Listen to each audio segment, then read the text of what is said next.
juste une minute. Pardon, non, juste une minute. Ok, regarde, vas-y. Tu vois, regarde, tu vois. Tout le monde a intervenu. J'ai resté patient. Maintenant, c'est à ton tour. Vas-y, régale-toi. Voilà, merci. J'espère qu'on va pas me couper. Je remercie le frère qui a dit qu'il faut l'hymne national spécial pour Alassane et puis que les enfants, quand ils vont aller à l'école, il faut qu'ils disent d'abord merci à Ouattara avant de rentrer dans la classe.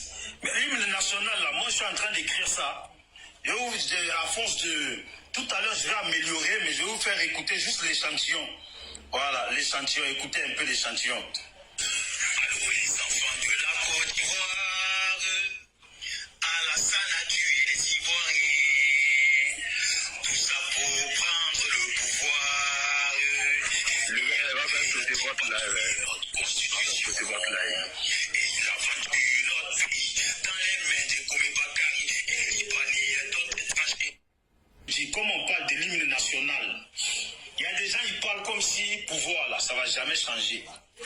Donc nous, nos enfants à nous, quand ils vont aller à l'école, arriver devant la classe, écoutez-moi bien, vous qui êtes en bas, vous là, vos petits frères ou vos enfants là, quand ils vont arriver à l'école, arriver devant l'école là, la personne qui a fait déjà vos parents, vos familles, qui nous a traumatisés durant les 15 ans là, et puis qui veut insister là, nos enfants vont arriver devant la classe.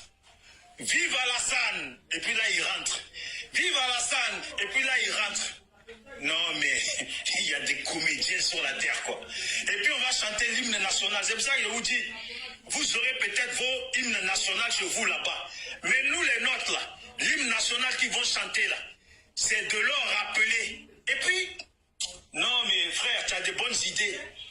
Parce que normalement, nous, les Ivoiriens, là, on serait bêtes de ne pas mettre l'histoire d'Alassane dans les livres pour que nos enfants là, puissent apprendre ça. On va leur rappeler, telle année, Alassane a menacé la nation ivoirienne. Telle année, il a menacé le pouvoir de Bédié. Il tombera comme un fruit pourri.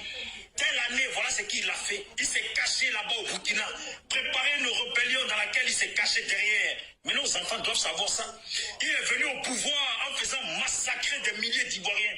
Et puis depuis qu'il est installé au pouvoir, aujourd'hui, jusqu'à aujourd'hui, même nos frères nordistes qui ont créé leur parti politique, ces gens-là, que leurs parents ont mis au monde, leurs parents ont travaillé dans les champs, leurs parents ont fait des petits commerces pour investir sur leurs études, pour que leurs enfants deviennent quelqu'un demain. Aujourd'hui, Alassane les empêche de faire prospérer leur parti politique. Il y a un frère au nord, il y a un parti politique qui a voulu faire un meeting, tous ces trucs ont été cassés. La vidéo, je vais la publier. Ça a été cassé, ils l'ont interdit. RHDP ne veut pas savoir. Vous savez, les rebelles là, ne veulent pas savoir. Ils ne veulent même pas que les enfants du Nord puissent prospérer. Il n'y a que eux qui sont nés pour gouverner. Vous voyez comment on peut se mettre? Nos enfants doivent savoir qu'il y a ce monsieur qui s'est mis en plein stade devant des millions, des milliers de personnes. Et puis qui a menacé tout le monde en disant, ceux-là là, qui veulent faire des candidatures indépendantes là, hein? Vous allez voir. Voilà la dictature. Mais personne n'en parle. Nos enfants doivent savoir ça. Parce que c'est quand on apprend aux enfants l'histoire pourrie de ceux qui ont détruit notre nation là. C'est comme ça que les enfants ils deviennent meilleurs. C'est comme ça qu'ils deviennent meilleurs. Les discours de ces gens qui ne se gênent pas, menacés sur des panels. Moi, depuis que je suis ici, là, je n'ai pas parlé de mort. Je n'ai pas parlé de déjà quelqu'un. Mais écoutez-les bien parler. S'il vous plaît, vous qui êtes en bas enregistrés. Voilà, écoutez-les bien parler. Que des morts, que des menaces. Tout à l'heure, ils ont dit quoi? Maintenant, nous, là, on doit commencer pour nous ici en France. C'est pas moi, j'ai dit ça. C'est pas moi, Dieu me voit, c'est pas moi, j'ai dit ça. C'est les mêmes rebelles là, ceux qui ont dans nos parents là, qui obligent, qui interdisent aujourd'hui, nos parents c'est nous faut, les enfants de nos parents c'est nous faut, nos parents Koyaka, Dimini, etc., d'aller prospérer en politique, comme si nos parents ont lutté pour rien, sont restés dehors dans la poussière, à vendre peut-être la tchéké, à acheter de cola pour aller les vendre, hein? À espérer que leurs enfants deviennent meilleurs demain. Aujourd'hui, leurs enfants n'ont pas le droit de prospérer en politique dans leur pays. Dans le pays de leurs ancêtres, ces vrais Ivoiriens, ils n'ont pas le droit de prospérer. Est-ce qu'on peut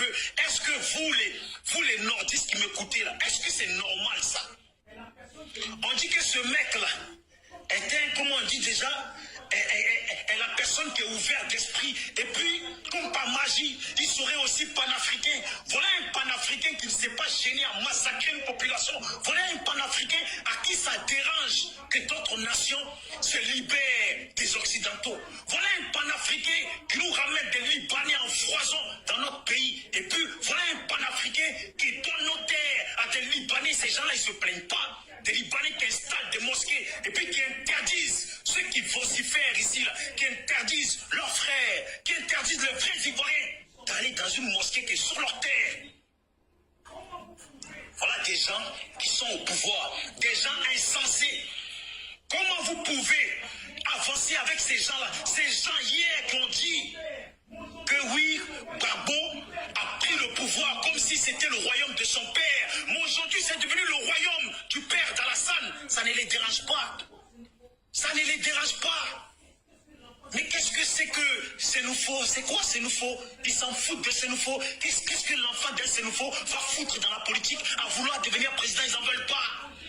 Qu'est-ce que va foutre un enfant d'un Koyaka à vouloir devenir président dans son pays? Ses projets, les développements qu'il veut apporter à son pays. Mais qu'est-ce que les Alassane en ont à foutre? Ils en ont rien à foutre, rien à cirer. C'est eux qui doivent gouverner. Réveillez-vous les Ivoiriens. Arriver à ce point où on est parti dire au Nord qu'on ne les veut pas parce qu'ils sont musulmans, sachant qu'au Nord, tous ne sont pas musulmans, que nos parents Sénoufo soient nombreux, soit des animistes ou des chrétiens. Il y a beaucoup de nordistes qui sont chrétiens. Alors, c'est quoi cette version qui nous ont sorti? Bon, maintenant, vous êtes au pouvoir. C'est quoi ce sens? C'est quoi ce discours? C'est quoi ces manières d'interdire des enfants du Nord à prospérer dans la politique? C'est quoi ça? Il faut leur dire la vérité. À chaque fois que vous avez le temps, je vous appelle, vous l'opposition et vous les Ivoiriens. Il ne faut pas laisser les gens faire des panels, rester en bas et les écouter. Voilà pourquoi moi je fais tout le temps sur leur panel. Parce que les discours qui tiennent, que ça ne soit pas des discours de prophètes. Parce que ce ne sont pas des discours de prophétie. Ce sont des aigris. Ces gens-là ne sont pas Ivoiriens. Ces gens-là ne sont pas Ivoiriens parce que s'ils étaient Ivoiriens, ils allaient se battre pour que les autres puissent être candidats. Mais ils n'allaient pas soutenir une personne et puis en faire un royaume. Aujourd'hui, on veut nous présenter un Téné Brahima. Mais est-ce que ça, là, vous comprenez ça comment? C'est pire qu'une dictature, c'est pire qu'un royaume. On dit non, Alassane devrait même rester au pouvoir jusqu'à sa mort. Comme si les enfants Sénoufo, là, ils sont nés pour rien. Ok, bon, monsieur, monsieur Bijou d'Afrique, t'appelles Omer. Nous, là, on va vous exterminer. Ça veut dire qu'on va vous effacer de la Côte d'Ivoire. On n'est pas Ivoiriens, hein. Mais tes parents, là, ils sont quittés au Libéria, venus nous trouver. Ton papa et ta maman, les Libériens, là, sont venus nous trouver. Nous, nos papas et nos mamans, en Côte d'Ivoire. Répète ce que tu as dit, s'il te plaît, merci. J'ai dit, ton papa et ta maman, là, ils sont venus trouver nous, nos papas et nos mamans, déjà Ivoiriens. C'est nous qui avons lutté contre les Blancs. Non, moi je parle d'exterminer.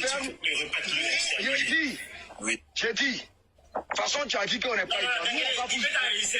C'est le travail. Il va envoyer ça à qui il veut. Il n'a qu'à envoyer à qui il veut. Quand il vient s'asseoir pour dire les rebelles là, je vais répéter et puis il n'a qu'à essayer de voir. Vous sortez dans les rues pour affronter la police ou c'est nous, la population là, c'est nous, on va vous exterminer. Est-ce que tu as enregistré? On va vous exterminer. Est-ce que le son est bon de répéter? Tu vas enregistrer? Tu veux que je répète? Omer? C'est bon, faut pas qu'ils vont te signaler, c'est bon. Voilà. Répète. Voilà, on va vous exterminer. Il va dire ça. Éléphant. Je ne vais jamais descendre. Moi, je ne suis pas comme ça. Toi et moi, on est en face ensemble. Vous allez m'énerver, il y a descendre. Votre petit, vous êtes là. Vous n'êtes là, vous m'énervez. Ils vont te signaler. Il n'a pas me signaler. Éléphant, il y a descendre. Continuez vos panels. Non, Déguélé, si tu vois que tu mais c'est mon compte, si on me signale, je n'ai pas le cadeau pour moi, laissez-moi parler, si on me signale, c'est mon compte, c'est votre compte. C'est pas ça, il faut écouter les autres. Je vous écouter pour faire quoi? Ferme ton micro, le vieux, pas m'énerver, hein. Il raconte la colonne, il a parlé. Si on signale mon compte, c'est mon compte, ça vous regarde, vous me descendez vos panels, c'est tout. Il est venu vous débattre. Quand vous le voyez, il est venu débattre ici.